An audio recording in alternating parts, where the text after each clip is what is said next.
नमस्कार मित्रांनो, मी कमलेश नवाळे तुम्हा सर्वांचं स्वागत करतात. मित्रांनो, चाकरमानी हे होळीसाठी शिमग्यासाठी गावाला नेहमी जात असतात. पण काही असे लोक असतात की मुलांची परीक्षा, सुट्टी न मिळणे यामुळे काही लोक गावाला होळीसाठी जाऊ शकत नाहीत. पण असे गावाला न जाता येणारे चाकरमानी आपल्या स्टाईलमध्ये, आपल्या पद्धतीने मुंबईत होळी साजरी करतात. मुंबईतील चाकरमान्यांची होळी म्हणजे गावची आठवण, परंपरा आणि एकत्र येण्याचा आनंद आहे. जरी ते कामासाठी मुंबईत असले तरी त्यांच्या मनात मात्र नेहमी कोकण असतो. मोठी स्वप्न घेऊन हजारो लोक दरवर्षी मुंबईला येतात. त्यातले अनेक जण कोकणातील चाकरमानी असतात. पण वर्षातून एक सण असा येतो जो त्यांच्या मनाला थेट गावाला घेऊन जातो, तो म्हणजे शिमगा. कोकणातून रोजगारासाठी मुंबईत आलेले लोकांना चाकरमानी म्हणतात. दिवसभर मुंबईत काम, पण मन मात्र कायम त्यांच्या कोकणात असतं. जे गावाला जाऊ शकत नाहीत ते मुंबईतच छोटी होळी साजरी करतात.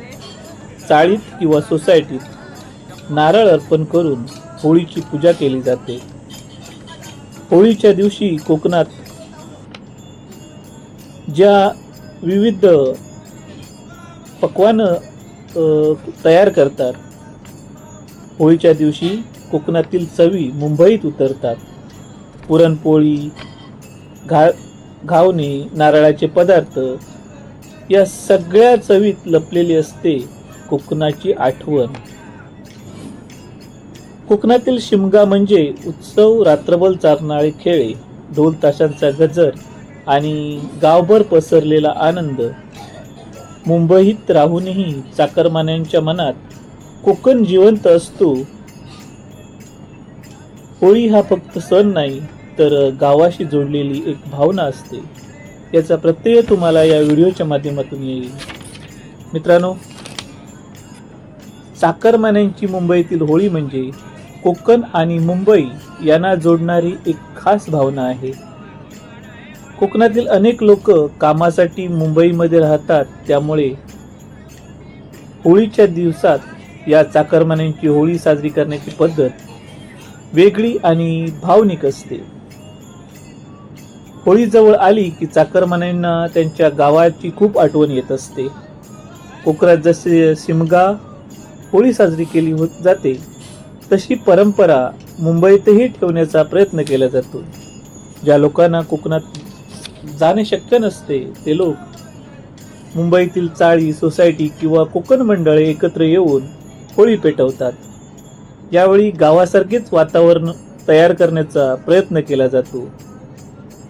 होळीची पूजा, नारळ अर्पण करणे, एकत्र आरती, प्रसाद वाटणे यासारख्या गोष्टी या होळीच्या साह्याने केल्या जातात. होळीच्या दिवशी चाकरमानी खास कोकणी पदार्थ बनवतात.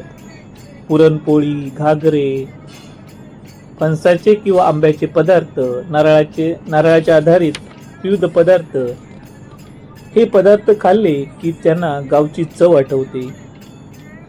अनेक चाकरमानी होळीच्या आधी किंवा नंतर गावाकडे जातात, कारण कोकणातील शिमगा, पालखीचे खेळ आणि नाच यांची मजा मुंबई मिळत नाही.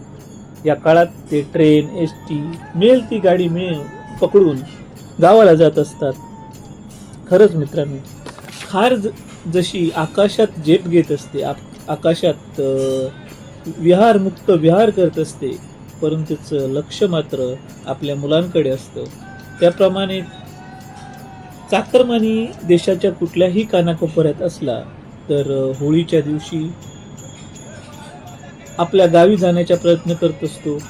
शिमग्याला आपल्या गावी जाण्याचा प्रयत्न करत असतो. जर त्याला शक्य नसलं तर तो आजूबाजूच्या परिसरातील त्यांचे नातेवाईक किंवा इतर जे दोस्त मंडळी आहेत त्यांना एकत्र करून आपला शिमगा साजरा करत असतो. याचा प्रत्यय आपल्याला या व्हिडिओच्या माध्यमातून येत असेल. मित्रांनो, कोकणातील अनेक बांधव, आमचे बांधव हे पोटा पाण्यासाठी विरार, नालासोपारा या ठिकाणी त्यांनी आपली जणू गावच वसवली आहेत. अगदी जीवनभराचा आनंद हे या होळीच्या काळात घेत असतात. आपली नाती, आपली ऋणानुबंध या होळीच्या माध्यमातून अगदी घट्ट करत असतात.